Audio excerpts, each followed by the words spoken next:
Hey everyone, up next on the Second Chance podcast with Jeff Robertson, Eric McHugh. And Eric is going to take us down this technical rabbit hole where we talk about Web3 technology, how it's going to revolutionize e-commerce and some of the other fields. And then he's got a really cool dating app that's powered by AI. Now, if you follow along with me, if you worked with me, I geek out on technology. I really enjoy it. He also takes us into just a really cool meditation practice, meditation retreat he went through, things that he does for clarity. Super smart guy. We go kind of technical, but not that bad. Nothing that I don't think anybody can follow along because I try to. He's got to speak to me, and I'm not the most the technical person when it comes to talking tech. I just enjoy the problems that it solves. So let me know what you think on this. He's going to talk about some new technologies that's going to revolutionize e-commerce as a whole, small business as a whole. So I'm excited to hear some feedback on what you all think. Appreciate you following along. Thank you for sharing. Okay, wait to see everyone soon. All right, everyone. Welcome to the Second Chance podcast with Jeff Robertson, where we dive into stories of resilience and reinvention. Today, we're thrilled to have Eric McHugh with us, a true entrepreneur who left the traditional 9 to 5 behind to pursue a life of freedom and innovation. Eric is the president of ShopEx, a Web3 e-commerce platform pushing the boundaries of digital commerce, and the co-founder, chief growth officer of DayDay, the AI-powered matchmaking service redefining how we connect, from building companies from the ground up and gaining insights through a meditation retreat. Eric's journey is one of bold decisions and powerful lessons. Let's hear how he made his second chance count. Welcome to the show, man. Hey, Jeff, dude, thank you so much for having me. I'm really grateful. Yeah, I was telling Eric, and for you folks listen, I geek out, man. I'm self-taught. I used to take watches apart when I was a little kid. That's what we had back in the day, and I enjoy technology. As I was preparing for this, Web3 is a big deal. Coach business. I teach people how to be successful in e-commerce and all these platforms. I'm just excited to learn more about what you do, but there was a shift. There was a point in time when you were working in a 9 to 5 lifestyle, and you made this shift from that lifestyle into entrepreneurship. What was the turning point that led you to pursue that life of freedom?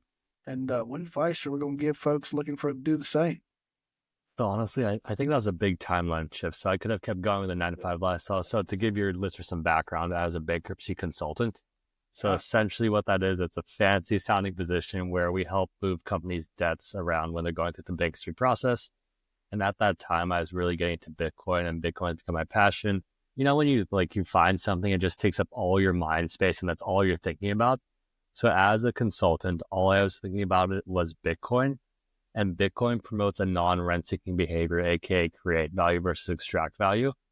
And as a consultant, imagine this: a Fortune 500 company is going through the bankruptcy process. There are tiers of creditors. I mean, there's tier 1, tier 2, tier 3, tier 4.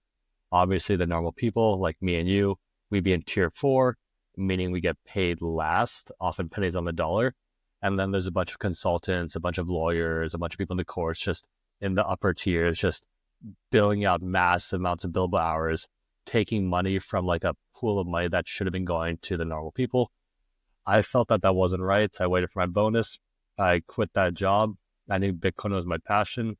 I started going to cryptocurrency. So I didn't really have a plan. I'm a big go with the flow guy. I think the universe, I think God has a plan for me. I think the plan is a good plan, and he knows the plan much better than I could ever know. So who am I to question? But so I started going to cryptocurrency meetups in my local area.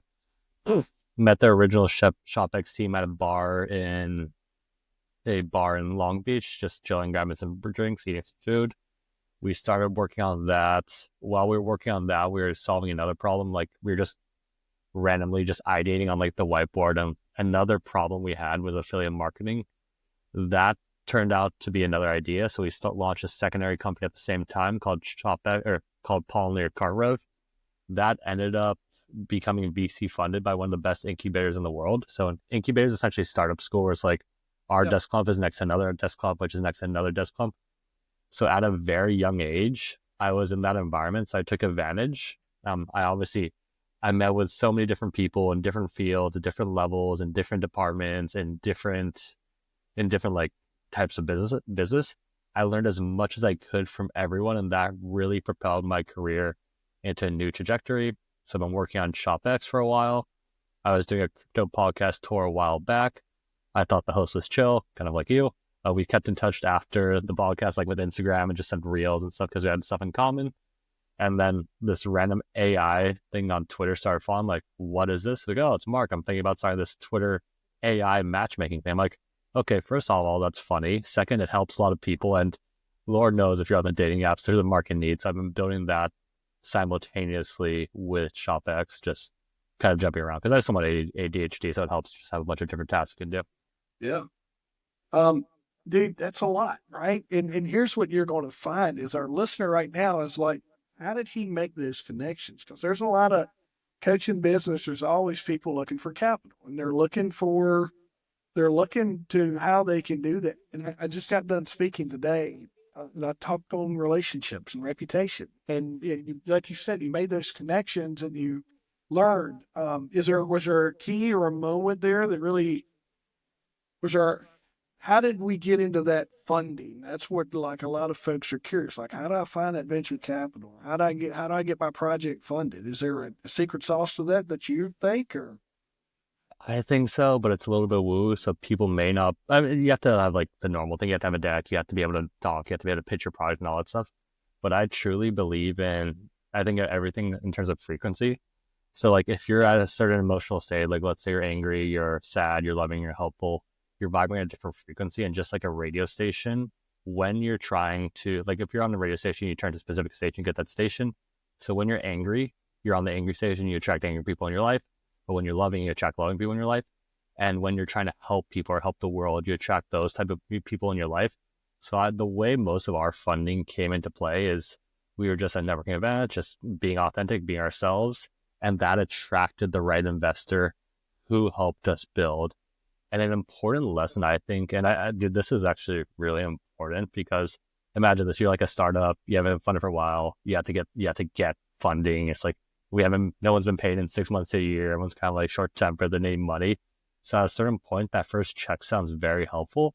And a big mistake a lot of startup founders make, and I made this in the past too, is you accept money from the wrong source just because you're desperate, just because you're living in a mindset of scarcity. And then what does this result in? It results in a cap table, like a big portion of your equity being stuck up with someone who doesn't align with your vision.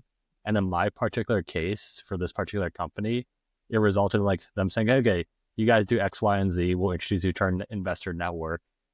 And then we're like, okay, but X, Y, and Z doesn't exactly apply. It's not what we want to build, but we're like, okay, well, we need the money, so we'll do X, Y, and Z. And it just didn't work out. So when you're trying to find an investor, it's more of a partnership type thing. It's like, I think of it more as like an advisor type thing where it's like even now for our companies, we have some really good advisors like, hey man, what would you do in this situation? Like they tell us what they would do. They give reasonable advice, but in the end, it's up to the startup team to decide what they want to do. It's like kind of like, it's like following your own sword type of thing. It's like your decision, you live with the results, but we're here to help versus saying, hey, you need to do this. That's, I appreciate that because I think everybody's first inclination is to jump at that first dollar when you're kind of strapped. When you're, it's easy too. When you're broke, it's like, your God sent this to me. I'm going. But it's also really good to make sure it's right for you. And I've watched people, and I've done this myself, is where I passed on an opportunity, scared to death. I was like, oh, this ship is sailing. This is only, but then the other one came along.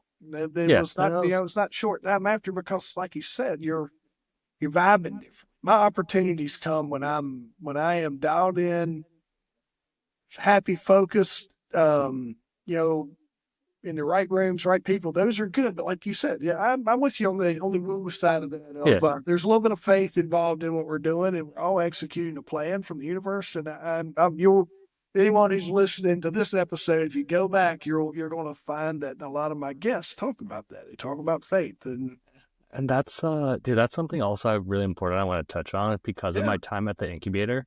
So essentially, like when you're in the incubator, like I was younger too. Like I'm young now, but like I was younger then too. Where it's like full grind. Hey, Eric, tell everybody how old you were then and how old you are now. Because just to give them some perspective on how young you say you are. I was 25 then, I'm 31 now, but in crypto and startup years and ages. So like at that incubator in that point in time, I was really in straight grind mode where like you're trying to force everything. Like you show up, you're the first one there, you're the last one there. But during that time, I was networking with all the people in different positions. And I've noticed that all the people who are doing the most, well, I think everyone's successful. I think everyone's equal, but like the people who are most like objectively successful, they all had a spiritual practice. They all believed someone in the woo. They all believed in the vibe stuff. And they're actually the people who turned me on to the meditation retreat. And I ignored it for a while, obviously, because, you know, like your advice, like, no, that's dumb. Like, I can't meditate at 2 p.m. That doesn't make any sense. But then eventually I revisit, like, you're right. So, like, I think the thing with the spirituality, too, is I think it gets a bad rap because when someone says spiritual, like, oh, what are you doing? Yeah. You're playing with crystals in the woods. You're not doing anything. But, like, I think it helps to, like, all the successful business people have like some sort of meditation, they have some sort of spiritual practice, and that puts them in the right mindset to attract the right people, to attract the right opportunities in their life. And at that point, you just have to accept. You have to accept, and you have to take action on when something comes up. It's like you meet the right person, great. You have to do something about it, but the important thing is you attracted the right person in the first place. It's powerful, and I have friends speak. I speak for a living, and love workshops, but motivational speaking, and I've had some friends that they do they focus on the 4 F bombs, and it's their speech. I've heard a couple of people do it, but it's basically finance, fitness, family, and then faith. And they're always leaning into those are the 4 keys to success. And they're always, when they put faith up, that's exactly what you said. They're like, yours is good, like playing with crystals in the woods. But they list that component as to their success. And that's whether you believe in the Bible, whatever you want to follow, but just some element of just faith and spirituality and a little bit of gratitude toward that unknown creator that has got us here. It's super powerful in your business. That's neat when you find those discoveries, right? Because you're like, because even now, like I'm like I stop and I'm like, well, there's a reason why Eric's right here with me, and I think about that, like these connections, and I pay attention to people who come in and out of my life and the roles that we're playing, especially when it's on that personal level. And I've learned to do that through what you're talking about. So, folks, when you're listening, don't discount what Eric's saying. Lean into that. I think you'll find it beneficial.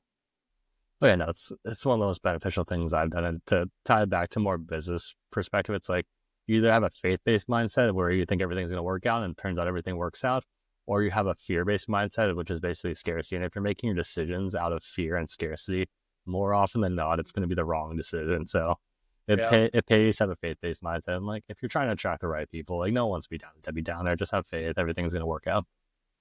Like the stuff you've done, for me, you're cutting edge. It's like the stuff you're working on with ShopEx, and that's some really cool stuff. But that's building a company from the ground up is not an easy feat. Could you walk us through some of the toughest moments you faced during the early days of launching ShopEx and DayDay, and then what that looked like for you? Yeah, so honestly, a lot for ShopEx, with some of the, and startups in general, I would say the toughest moment is when you run out of money, and then that's when shit really hits the fan because you see who's there long term, you see who's not, and eventually you get through it. But the second you run, or no, it's not when you run out of money, because once you run out of money, the people who are going to be there long term are already there, so you're already moved into that mindset. But when you're running low, like when you have 2 to 3 months left, and you're just like, oh shit, what needs to happen? That's usually the toughest thing because at that point you're usually scrambling for money, and that's when you can enter the scarcity mindset. But that's where the faith comes in because, like, oh, if everything works out, it works out.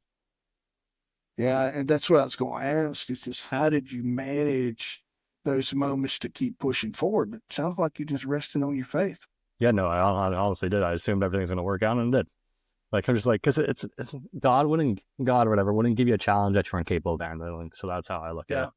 And you learn a lot too, being like when you learn a lot in those situations as well, which is honestly valuable too. It's like, yeah, you touched on that. You talked about just spirituality, but then you touched on your retreat, your meditation retreat that helped you gain clarity. Well, can you anything you can share from that just kind of what lessons you took away from that meditation retreat or how that helped you find clarity? Oh, I'd love to. This is one of my favorite things to talk about, just Yeah. because it was so helpful for me that I would love talking about it because it plants seeds in other people's minds. So like the meditation retreat I went on was a 10-day Vipassana meditation retreat in Joshua Tree, California. So what that is, it's 10 full days of just meditation, noble silence. So like no looking at anyone, no talking with anyone, no electronics, no writing. It's just straight meditation. And so it's the method that the Buddha used to reach enlightenment. And so what you do is you focus your attention on the area around your nostril, and then you start to pick up different sensations. And then from there, you scan your body back and forth over and over, every inch of your body. And what this does, it extracts the traumas that you stored throughout your whole lifetime in the form of different sensations. So I could hold my attention over here. It could be tingling, it could be pain, it could be heat, it could be whatever. But that's some trauma I've stored in my body. And you do that over and over again. And it's like a spiritual purification process. So like if you're sending a rocket into space and you need the metal to be 100% pure, the best thing you could do to that metal is run it through magnets, and the magnets would extract the impurities. So you're just doing that on a spiritual level over and over again. And you like throughout the whole thing, you have plenty of breakthroughs. Like I've thought of things I haven't thought about in years. I thought of people, experiences, just things I did wrong, things I did right, just things I've suppressed. And I just let go of that, and you eventually become lighter. And then you close the meditation by storing your energy in the crown chakra, your forehead. And then you wish everyone peace, love, and happiness. And if going back to the vibrational thing, if you're wishing everyone peace, love, and happiness, it turns out people want to support you if you're that mindset. And I noticed like a tangible difference when I came back. Like, for example, when I came back, I started going to the gym again. Like people give me fist bumps, give me high fives. And it was 100% because of that. So now I walk around the world. I wish everyone the best. And from that, it turns out that if I'm wishing them the best, people can pick up on that subconsciously. Like, for example, if I meet you in person and like, let's say I'm trying to get something out of you, you'd be like, something would be pushing me away from you. But it's like, oh, this Jeff guy seems cool. It's good to know. Let's see if I can help him out. Like, so if I meet you with the intention, like, oh, Jeff is awesome. How do I help out Jeff? You're going to match me like, oh, well, Eric is cool too. How do I help out Eric? And that's really the best way to build those relationships too.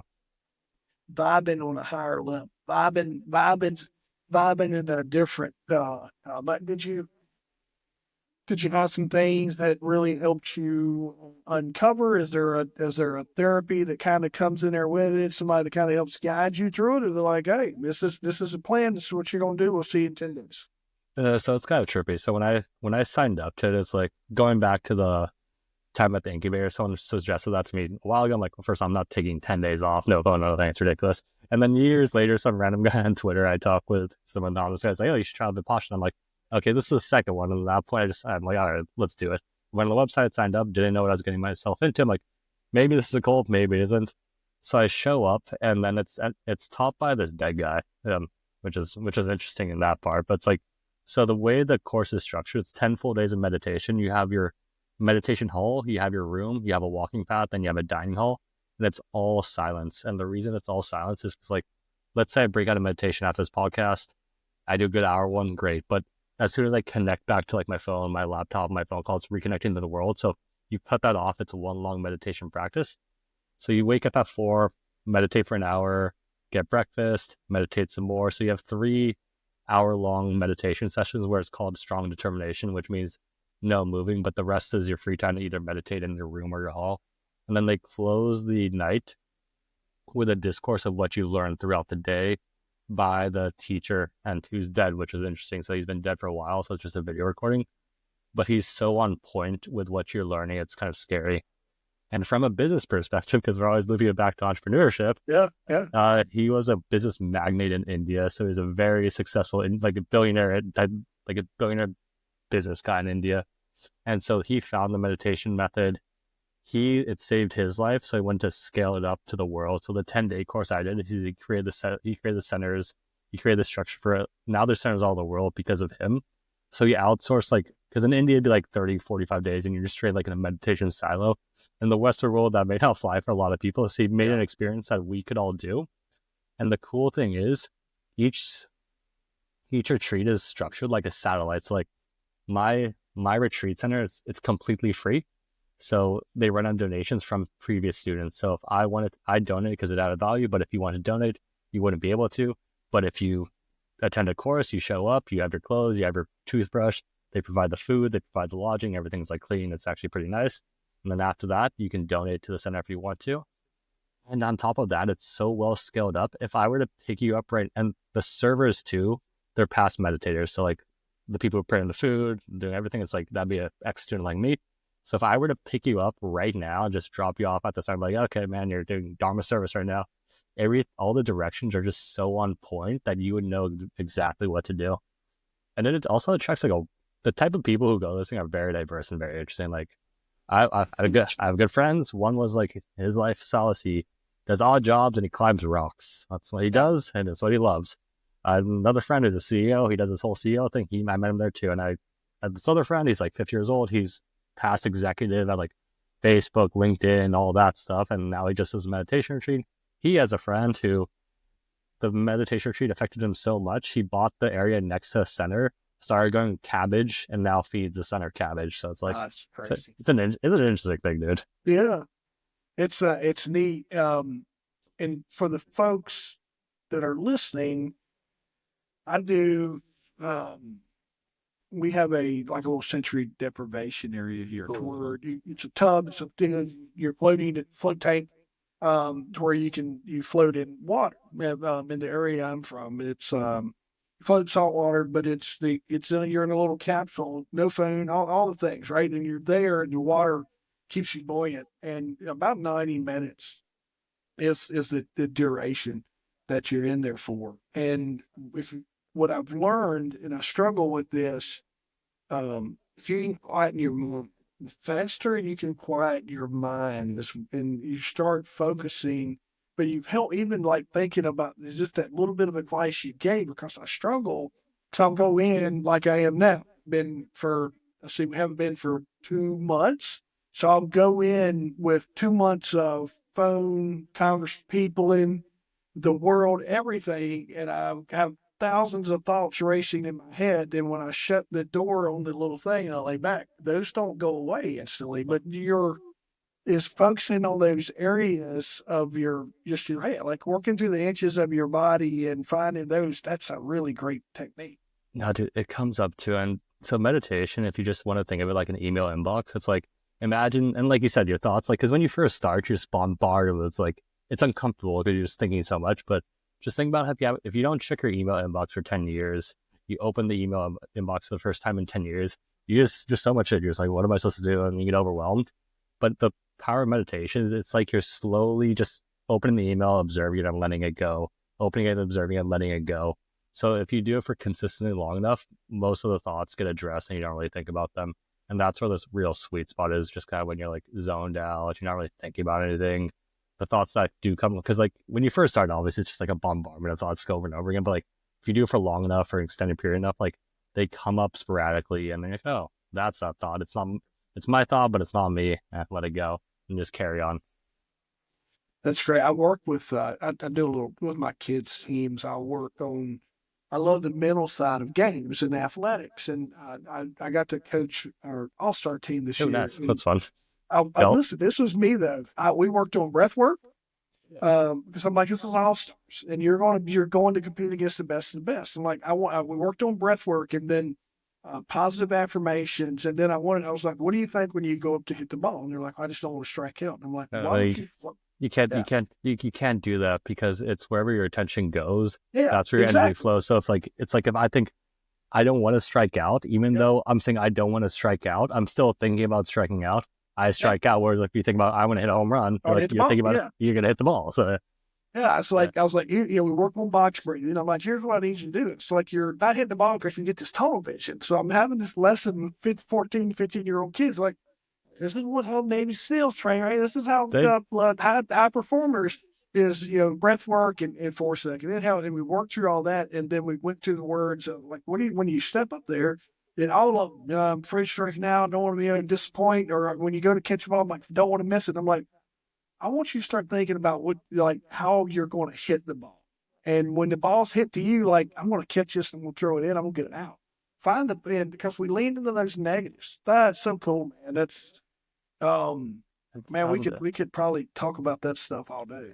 Dude, and that's the best thing about the meditation retreat is like the mind switch. So now all my because like your subconscious runs most of your life. It switched my subconscious, so now like those thoughts happen naturally. So now all my inclination is like usually it's something positive. So that's where you guys focus on what's going right with versus what's going wrong. And if you believe in crafting your own reality in the sense like there's an infinite number of realities that are happening right now, whatever one you're paying attention to, like we're in this reality because we're paying attention to do. So if you're paying attention to the negative, you just get more negative, and that's getting more negative. It creates a downward spiral. But if you focus on the positive, then you get more and more positive, then it creates an upward spiral.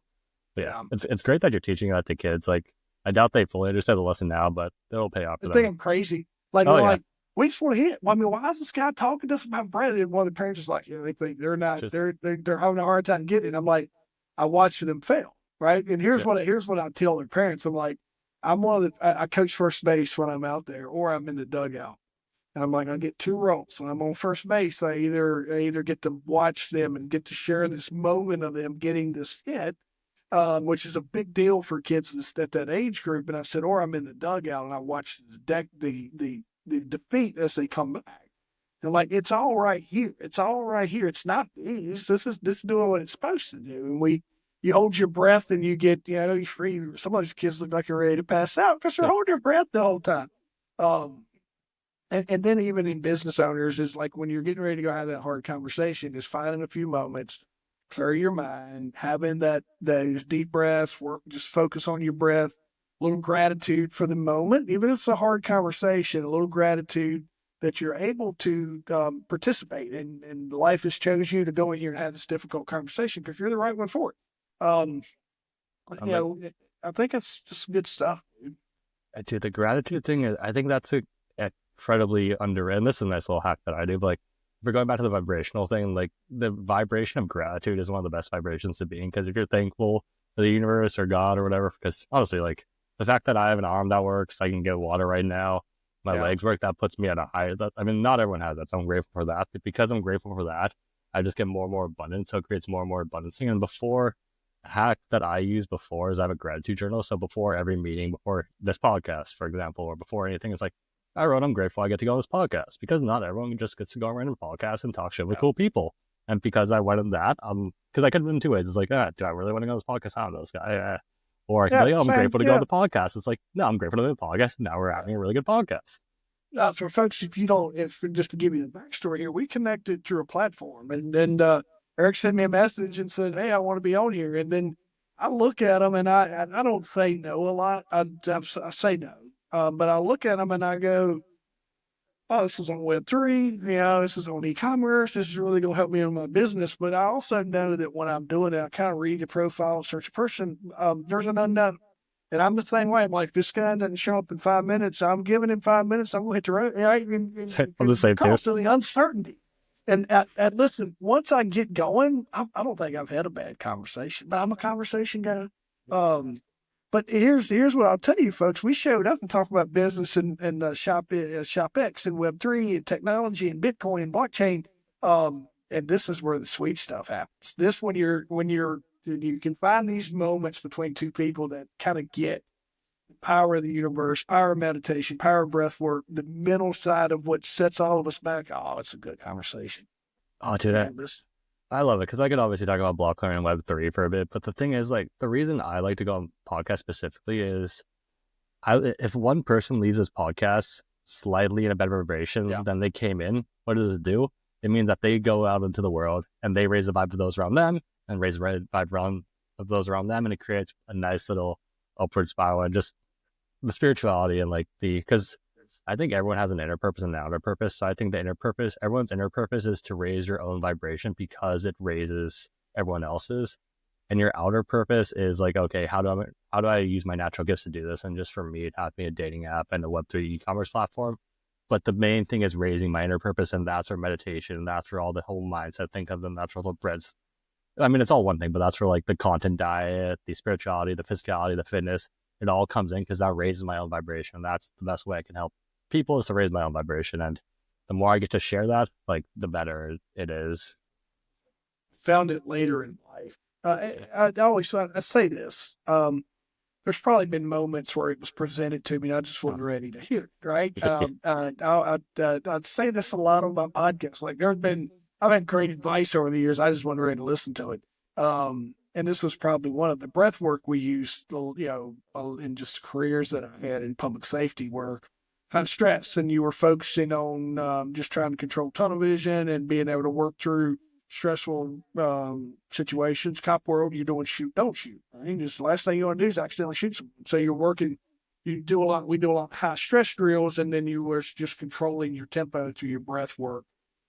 That's where I was first introduced to it. And then as I moved through is working through COVID and being a business owner, an entrepreneur, and owning a gym that was shut down. And just then I really got back to revisiting all the things. And man, it's really just accelerated me as a person. So folks, I don't want you to discount it. It sounds it sounds crazy. It does, but I tell you, man, it is. Enlightening is a word that's easy to use in this, but man, I tell you, it will really help you fulfill a purpose inside of your head. It'll help you fight some negative thoughts, things like you said. You acknowledge it, let it go. And Eric, I am a guy that, I was one of those guys that held on to what I thought was significant mistakes, and I held on to them for way too long instead of acknowledging and saying, "Okay, you screwed up, move on." And now I teach that. I teach my kids that. I teach my clients that. I'm like, hey, it's not the end of the world. That's not you. What'd you learn? Okay, let's move on. And then when you win big in business, hey, maybe you sign a big deal, whatever. Okay, cool. What'd you win or what'd you learn? All right, all right, move on. Acknowledge it, move on, and just keep going. Yeah, no, because something is like that. Every moment passes. A good moment passes. A good thing will pass. A bad thing will pass, and it's all about your perspective too. It's like a bad thing could happen, but like for example, like a girlfriend could break up with you. Okay, well, girlfriend broke up with you, that sucks in the moment, but that's just preparing the path for your wife, which is a big thing. And the thing about winning too is, and I love that you said winning, it's because you get to decide your own parameters to victory. So like, I think if I leave every situation where I learn something, I'll take that as a W, because again, like in startup world, entrepreneurship world, most of the things you'll do will fail, but the name of the game is quickly optimizing and then moving on and finding the right path. And the more things you try that fail, the better chances you have of finding the right path. Growth isn't always up. That's what I'm speaking to. Like that's been one of my my speaking topics that I've been using in my motivational space, and I can workshop it as well for business owners. But I teach on them, like you said, there all the failures and all the setbacks and all the things, and then but if you'll just stop and say, all right, what are we learning? What do we? It's this because growth doesn't always go up, man. You're building some serious root structure. You're building your limbs. I mean, it's in your network is growing. All sorts of things that you can learn in every failure, and then in every success as well. The thing about learning too is, I think we both believe in the universe, like the universe is plan or whatever. But the thing is, if you don't learn the lesson you're supposed to from the universe, it's just going to keep sending you the same lesson. So it's in your best interest to learn the lesson quicker, sooner rather than later, anyways. Man, Eric, there's a point in time when I was really like I was trying to change. So just my job, my role, my surroundings. I was struggling. Like I was like, and I would make some moves to try to change life, the universe. It is saying, Jeff, you gotta change. This is done. I just kind of kept fighting it, and man, it changed it for me. And it came along and changed it for me, and it put me, it gave me the opportunity to make some changes on my own. But it was all I was stuck in my head. I couldn't I had something I thought was good. I was like, oh, it's just gonna work out. You got to work for everything. And now I learned like it ain't always like that. I mean, the inner, I think, the outer world reflects the inner world too. So just change the inside and the outer world will eventually reflect that. And like, I think obviously I'm not against hard work. I think hard work is extremely important, but it's also about working smart too. And if you're working smart, you're working in your purpose, you're working in your flow. The work it really doesn't feel like work. And then at that point, you just accept the opportunities that come to you. Yeah. So let's explain, because we're here. I wanted to tell the world a little bit about what Web3 is. I want to learn more about Web3 and its applications in e-commerce.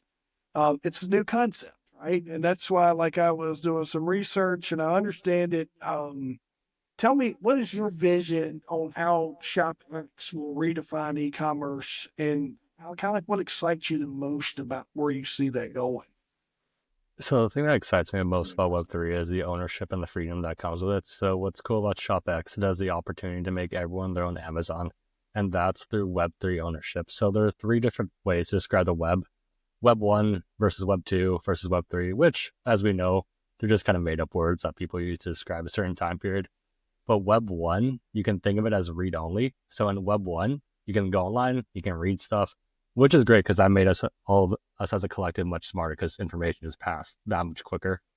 Web 2, the best way to frame that will be with social media. So you can read and you can write, but you don't own. So you can read content. I could write an Instagram post. You can read my post. You can interact with that post. That's great. That's fantastic. The only issue is neither of us own the content. Instagram owns the content. So if we say something in the podcast, we become the competitors, whatever, they could just cancel us and take our content, which is a big issue in my opinion. If like imagine like you're on YouTube, it's your livelihood, you say something wrong and then your channel is just gone and then you can't make a living. That's kind of stupid. And if you look at money as content, which I view money as content too, you say the wrong thing, your bank account's cut off. That's an issue. So Web3 solves that. So in Web3, you can read, you can write, but you can also own the content. And ShopEx is just an e-commerce spin on that. So the vision for owning the content is either cryptocurrency or NFT or RWA technology like that. And so cryptocurrency or RWA is just a connection between a creator and consumer. So if you're an e-commerce brand, you're on Shopify, you want to enter the Web3 space, you can go on, you can download the ShopEx app, and then you can create a connection that's just between you and the consumer. I mean, like you can create an NFT with e-commerce value, being like, okay, you have discounts, early access to products, exclusive products, in real life events, because you have that connection with the consumer and you can keep sending them value your way and they can keep sending them value your way. And the reason that's valuable is it increases your conversions because of ownership. So the customer feels like they're part of the brand because they actually own the product. So then they're more loyal to you. And on the flip side, if the customer wants to sell the NFT, they can do so for a profit. And the same applies for e-commerce products right now. So right now we're in the beginning phase of creating a digital equivalent, a digital one-of-one of real life products. So like, for example, we tokenized a Ferrari supercar or whatever. Now there's a one-of-one product, and theoretically you could, if you like that Ferrari, you could sell that Ferrari on your website. Target could sell that Ferrari on their website. I could sell it on my podcast website. So in theory, everyone creates their own Amazon. It's like, imagine a world where Nike, Adidas, Lululemon, they all tokenize their products. Nike could sell Lululemon products on the Nike website. The person comes to the Nike product, like, okay, this product is cool. I want this Nike thing, but oh, I like this Lululemon product as well. You purchase both. Lulu gets a sale, Nike gets a commission, customer gets a product, everyone's happy. And what this does long-term is it increases the liquidity of products, of e-commerce products. So if the liquidity increases, it creates a cheaper, more fair ecosystem where people can sell for cheaper because everyone's selling everyone's product. And on top of that, it helps solve a supply chain issue, meaning like if Nike were to tokenize 1 million products, each individual product SKU gets a token equivalent. They could track the product history throughout its whole lifetime. So it could be, okay, product 1 sold once, twice, 3 times, 4 times for X amount of money. They can program in royalties for that. But on the flip side, the customer can use that to track the product history and make sure it's actually from Nike. And if AR, VR becomes more of a real thing, the one-of-one digital connection, it's the best way to do that because like I buy Nike glasses in the real world, my cryptocurrency wallet gets that one-of-one connection, so it gets the digital equivalent. I go to the metaverse or AR in Nike world, I have the glasses, now I can enter the Nike lounge because I have the glasses because I'm a proven customer. Or the flip side, I could buy like Ready Player One, the video game movie, I can buy the thing in real life, I can buy it in the video game land. My cryptocurrency wallet has the one-of-one product. I go to the Nike store and I redeem it. So yeah, that's over the long grand vision. And we're just starting with luxury items just because of the biggest pop. So we're creating we're in the very beginning stages of creating a marketplace where users can purchase luxury items like Birkin bags, Ferraris, Petites, all those fancy watches, mainly because they're expensive and they're hard to get. And that it's a PR simple long term. We want everyone to be able to do it. Dude, that's how do you? All right, so let's talk to the small business owner. How that has an e-commerce store, and your ShopEx will integrate into their platform. Did I catch that right? Yeah. So if you're a small business owner and you're selling stuff online, you're likely using one of the 4 major e-commerce platforms: Shopify, WooCommerce, Salesforce Commerce, or BigCommerce. So we integrate with Shopify and WooCommerce. And just like Shopify, just like iPhones have an app store, like you're an iPhone user, you can download the app. Shopify has an app store as well. So just go to the Shopify app store, download the ShopEx app, and then directly within the app, so where you already manage an e-commerce store, you'll be able to launch a NFT token or NFT project. And then since we're already integrated your Shopify store, you can program in benefits like discounts, early access to product, and all that stuff. And once the tokenization platform is live, you'll be able to attach a RWA product to each individual product. So that's one product. So ShopEx is like the Apple Web3 where there's multiple products. So that's ReserveX. So that's NFT powered e-commerce, and that's just like customer loyalty thing. In terms of the tokenization factor, there are two ways to do that. The first is once you get a product, you just attach like a NFC chip, which is microscopic chip technology. The user purchases it, or you right when the product's incepted, you just take out a phone, you scan, you link the NFC chip to RWA, and that creates a connection. So that's one way to do it. Yeah. Or the other way to do it is to integrate that directly in your supply chain, which is like, that's a long-term goal. Like, for example, like a brand's not going to integrate anything directly into supply chain unless there's real value. Is there any, if someone wants to just go use case, is there anyone that you can mention that's using your technology where someone could go and check out the experience and see what that looks like? So we're launching the public platform for the RW. So the NFT like customer loyalty thing is live, so they can go to Shopify and check out the app right now. But the tokenization platform, we're launching that very soon. So we're doing a small platform launch with ourselves called MerchX, and we're already sourcing products for that. So if you want to check out MerchX, likely within a month or two, to be honest, if you wanted to purchase a Lamborghini, a Patek, a Rolex, some exclusive luxury items, you can go there and try to purchase the items. You purchase the NFT or you purchase the RWA, and that acts as a voucher for you to receive your product. So it's going to be a mini marketplace for luxury items. And the reason we're waiting, or the reason we're doing it that way, is the cryptocurrency market is about to go full swing. So it's going to be a nice PR stunt for us. Yeah. And so I want to just kind of help clear this up here. And you said a couple of things that is important to business owners right now. And this is, I talked this a couple of weeks ago, and it's about that experience. And that's where we're moving into. Folks want to belong to, they don't want to just buy your brand. They want to belong to your brand. They want to be a part of your, they want to be a part of your brand because of who you are, what you do, the movement you create, the problems you solve, the coolness, uniqueness, not just because you have stuff. That's where we're starting to see that. And I think you're in that age group of that's helping usher this in, which I think is awesome because I love teaching experience. I love teaching influencer marketing to business owners and how they can be an influencer inside their own business. So it sounds like this technology and where it's heading is really going to help accelerate those experiences. Now, here's what I was going to ask you. I'm smart enough to understand your terms and all those things, right? But it's still very high level. Is this going to be easy for that mom and pop shop small business that wants to keep their products online, that wants to jump into this? What you're creating, is it going to make it an easy button for people to be able to get into this experience? Yeah, it has to be. Otherwise, it'll likely fail. And that's the biggest issue with cryptocurrency right now. It's like, imagine like sending your mom or dad to like a cryptocurrency or Web3 experience. It just doesn't work. And the reason why crypto is not massively adopted is, first, no real incentive for the average person to enter the space. And B, the user experience is just god awful. So that's why we're doing stuff like integrated with Shopify, and like we're hand holding people on right now. But in the end, for it to be successful, it has to be the push of the button. And the cool thing about cryptocurrency and Web3 is the reason it's going to succeed so much faster than the internet. The reason the internet took so long to succeed is it took a while for the hardware to, everyone needed like a laptop or everyone needed a computer. But for cryptocurrency and Web3, the rails are already there, and it's composable, meaning there's a compound interest nature of software, which essentially means everyone just copy paste code. So once one brand figures out how, like, let's say Nike gets in, well, they're already dipping their toes. They can't send their customer to a janky customer experience, because I think we both know how fickle customers are. Like, they'll try something the buttons where it's like, never purchase for you again. So Nike can't afford to send them through a customer experience like that. They had the resources to figure it out. Once Nike figures out, Adidas has to do that.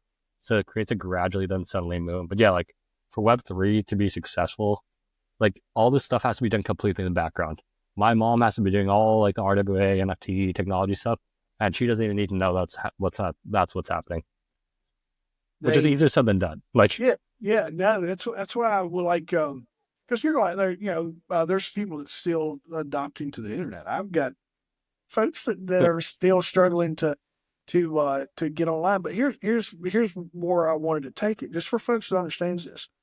And when I teach AI, to help businesses just incorporate even just general chat GPT, but just teaching them AI and how they can use AI to help accelerate their business and how they can not replace their team and how we can amplify more what their team does. The thing about AI is like people are always scared it's gonna like wipe out all the jobs and all that stuff. But no, but what AI is, it's really good at pattern recognition, but it's a leverage tool. So for me, I use AI to leverage my natural talents. I'm sure you use AI to leverage your natural talents in your real life, probably this podcast. But that's what the business is going to do. Like if they can use AI to help their employees be more productive, that's where the value is going to really be. No, you're absolutely right. Like I say, it's like I'm a one-person shop, right? And so I use it all the time, and then I teach it for businesses. But here's when I teach it. This is how I open up. I'm like, if you're in this room, you were here when when the internet came. The internet came out in 1960, but you were at least here when we commercialized it, in the late 80s, early 90s. I said, I got to be part of that. Then social media rolled off in, that 05, 04, but then we really commercialized it around 2009 and 10 when they started coming out with pages and all the platforms. And then, so we started doing advertising on Google. So, but then you were here during the inception of social media. And now here you are for the inception of AI. We've had three. You can throw in cell phones in there. Just how we move technology with that. Like you're in 3 to 4 significant technology evolutions and something that's revolutionizing how we're doing things. And every time something came out, everyone would say, "Nah, it's not going to catch. Nah, that's social media. That's just gossip. Nobody's going to spend all their life on that scrolling. It's just crazy. Who would do that? Look at what we do now." So this is why it's important for me and Eric to connect, is because he's somewhere on the very inception of something that's going to be here for a long time. And I think the more that we educate ourselves, learn about and the things that Eric and his team are doing, learn more about Web3, I think it's just going to move. It's going to move your business forward. You'll hear the successful people where you'll hear the term early adopter. Yeah. How were you successful? Well, I was an early adopter of social media marketing, early adopter of the internet. And that's what you're doing with your stuff you're doing with Web3. Yeah, no, that's exactly right. Like when the early adopter phase for both Web3 and AI, and they both complement each other either pretty well. So they're both going to be around for a while, so you might as well get on board now. Yeah. Otherwise, you'll get them on later. So tell me real quick about DayDay. And it's an AI. You're using AI to transform matchmaking, which I probably would like to play with it just see if it would match me and my wife, right? But what's the uniqueness of that? Any challenges of blending that technology into something as personal as dating? And then how do you see that kind of evolving? Yeah, so in terms of dating, it's the first ever AI-powered matchmaking service. And what we do, and I noticed it because the dating apps suck right now. So there are 3 big problems with the dating apps right now. The first is the top 5% of users get access to everyone on the app. If you think of it like a marketplace, that really screws it up. The second is dating apps, they're hot or not. So like, are they good looking? Yes or no? Swipe left, swipe right. And that's no way to actually, there's a low chance of finding an authentic connection there. And the third issue is the most interesting to me. It's incentive based. So like dating apps rely on something called churn marketing, meaning if Tinder were to match a happy couple, that couple theoretically then leaves the app. This results in the loss of a paying customer for Tinder, which isn't good. So that's why their incentive is to keep people downloading the app, deleting the app, downloading the app, deleting the app. So their incentive is kind of screwed up. So what we do is we auto-generate profiles based on the user's digital footprint and then create matches based on other users' digital footprints. So like I could have my 3 matches, Ashley, Kimberly, Jane. Tell me more about Jane. It's like, okay, Jane seems cool. She connected her Facebook. She's the youngest, you're the oldest. Our pattern recognition software says that works well. Oh, she connected her Instagram. And you both go to a bunch of national parks. Oh, that's great. Oh, she connected Spotify, or she connected Apple Music. Oh, you both follow one obscure artist. They have a concert coming up. would you like me to suggest a date with Jane? From that point, Jane sees Eric would like to go on a date with you. She sees an AI generated summary of me. She's like, okay, Eric seems cool. Let's say we go on that date. We fall in love and get married. And from there, it can act as a relationship butler. So I'm like, okay, Eric and Jane, you guys haven't been on a date for 3 months. We recommend the place you had your second date, or this new spot you opened up. You may like it. Would you like me to make reservations? Like, oh, Jane's birthday's coming up. She just added this thing to her Pinterest board. It might make a good gift. So one of the big separators for us is after the match is made, we can act as a relationship butler. And we're planning to build out the software where if you like the date, you schedule and pay for the date, everything with an app, it takes care of everything. We make our money that way. So we're incentivized to get people on real dates faster versus just getting stuck in like an aimless cycle. And long term, that's just dating. Like, it can be a community building app too. It's like, first of all, we meet for the first time. It's like, we're about to go on this podcast. What do Eric and Jeff have in common? Or like, we meet in person, we tap our phones. Like, you guys might want to try this spot here. Or it's like, my cousin, she just started college. Imagine like using that to find like a roommate type of thing. Where it's like there's plenty of ways. Or like, I used to find me 5 guys in my local area into Muay Thai and to meditation. Rare combo, but finds me those guys and we hang out. I do I teach DISC, personality testing. Oh yeah. I could totally, I'll talk with you offline. Like, I could totally see this in a recruitment tool, right? It's this building teams. Oh yeah. Is making you, because it reduces friction when you put like-minded individuals together, depending on what the goal is. But dude, that is so cool, because I mean, I don't think it probably helps you get through your crazy impulses, right? Because we've all dealt with crazy, not been crazy, but it really matches you up based on, like when you said Instagram. We just went to West Virginia and the outdoors and all those things, and we all posting that stuff, and it brings in that like-mindedness of interest from each other, and then because we're in this series where our advertising markers on the phone, they know what Mexican restaurant I'm going to. They know that I eat a lot of Mexican food. It's the same thing when it's suggesting those. Man, that's going to be a really cool app, I think. I want to figure out how I can tell my wife I want to be a test subject for you, and be like, all right, sorry, we can't match. I'm actually married. I'm just testing this product for Eric. But we do match, and I would love to get to know you if I wasn't married. So, but we can't do. I'm excited to learn, just to kind of follow that progress. I think that's super cool. Yeah, no. Once the portion of the app is live, where you can match with someone and link with someone, maybe that'd be fun for you and your wife. Let's see if it actually knows your local area. Where we're at on the project is we're testing it live internally and with friends and family and other founders and stuff. We're planning to launch in Los Angeles around February 14th, so gearing up for that launch. Oh yeah, and then we're going city by city, because like if you launch like across the United States, it's like, okay, some matches in New York and LA, it's like that's kind of pointless. So we want to go city by city. Yeah. So we're setting up that progress, but it's going pretty well. Like, I like playing with the app. It's actually pretty sweet. So it's funny just watching it, because the AI itself is getting smarter and smarter. Where like before it was kind of stupid. You just like, Jesus Christ, can you do anything right? But now it's like it's getting a good summary for me based on my social media, giving me good matches, and it's getting more and more conversational.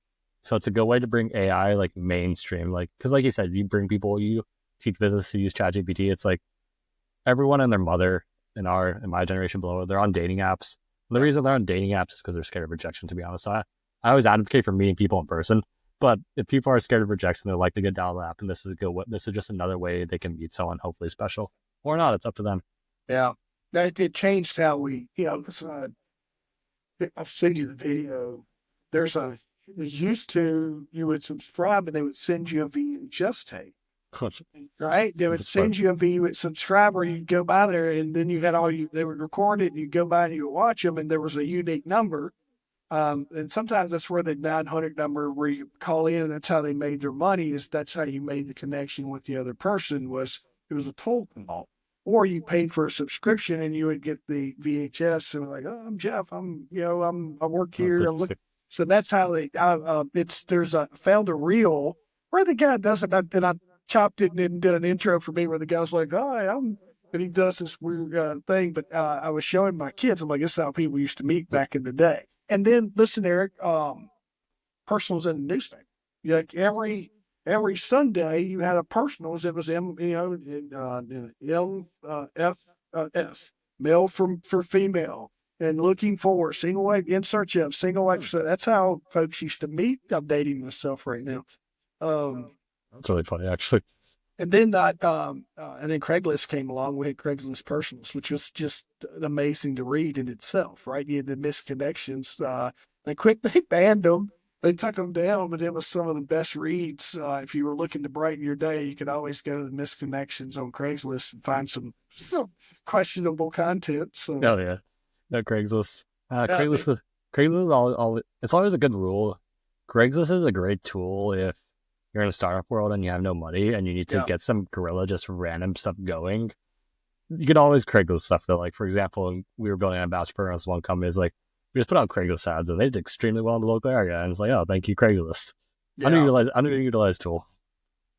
That's good. I could talk to you all day, man. I could Oh geek yeah, out with you and talk on the universe. I'm glad we connected. so me too. Like I say, you never know, right? I've never, I always find, so far, man, but this has been a good one.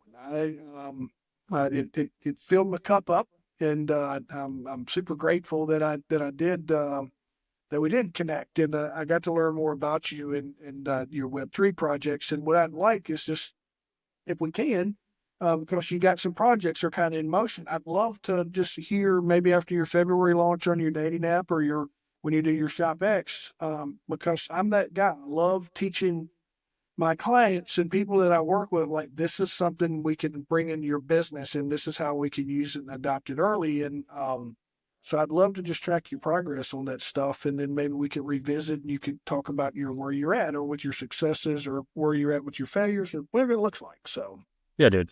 I like talking to you, so I'm super down. And if there's anything yeah, I can do to help you out, just let's add each other on socials and whatnot, and just yeah, well, yeah. we'll keep in touch. And here's what I'll tell you, man, is folks like what you're doing and how you're revolutionizing business world and how we connect and we're all, I think what we can agree on here is what you're doing is very people focused. And it's to create a better experience. It's try to help us come together in a different manner, but this really utilizing the technology that we have access to. And I think it's super cool to watch that. It's what a just amazing time to be alive, to watch all the inceptions of the things that you're working on. And I appreciate you sharing it with me. And I appreciate you sharing your meditation and the things that you do to make sure that your brain is full of clarity when you approach these projects and how you approach people. And I can't thank you enough for sharing all this with me. Yeah, man. And dude, thank you for hosting me. I had a blast. Like, hopefully someone got something good out of this and just help spread some positivity. How do you want what's the best way for folks to get in touch with you? I'm going to post your ShopEx site, and I've got a couple of those just I've been looking at them myself. Is there a preferred way you want folks to learn about you? So if you're interested in Web3, ShopEx is the one to go. The dating site is dataing.io. But if you want to reach out personally, Instagram, ERICDMCHUGH is the best place because we can do the voice memo thing. Yeah, cool, man. All right, brother. Appreciate you, dude. Thank you. You too, man.